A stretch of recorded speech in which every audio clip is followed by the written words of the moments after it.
We can join now our correspondent from our Spanish service, Manu Terradillos, who's here to tell us more about this. Why is this election so important, Manu, and what are the key themes?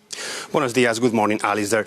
Obviously, they are more important. It's not just regional elections. Key themes, let me say it like this. Let's say three: pandemic, pandemic, and pandemic. And not only as a health crisis, how it's been managed by the government, the regional government, but also the economy. Isabel Díaz Ayuso has portrayed herself as the last resort of the right-wing ideology against the national government of Pedro Sánchez, the national government who is implementing lockdowns against her, who had tried to keep every business open to the very last minute and has obliged the national government to actually impose the lockdowns, to oblige them to close.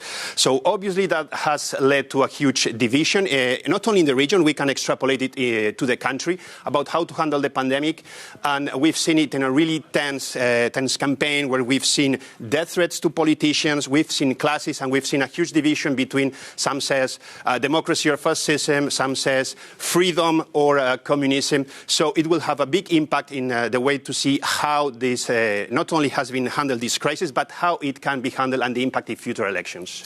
And if Díaz Ayuso fails to get enough seats to govern alone, what happens then? She'd have to look for an alliance. Who with?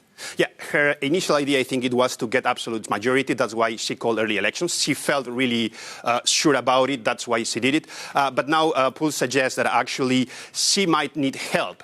So the left is not thinking about winning, but not thinking mostly about her not managing to get enough seats. The only ally after the last coalition collapsed is the extreme right, Vox. She will count on them to reach this absolute majority if it's the case and if they have enough. How they will do it, we still have to see if it will be just some sort of agreement, alliance without being part of the regional government. We've seen both parties doing it in other regions like Andalusia, but also this time maybe extreme right could ask to be part of the coalition. That will mean that it will be the first big government, because Madrid is at regional level probably the biggest with Barcelona, Catalonia, to be part of a big government in the coalition. It will be a first time it happens in Spain, and we can see also that people, for example, in France or in Germany will be looking at it, where we have also parties of extreme right ideology in the political spectrum. Manu Terradillos, thanks very much indeed. Always a pleasure.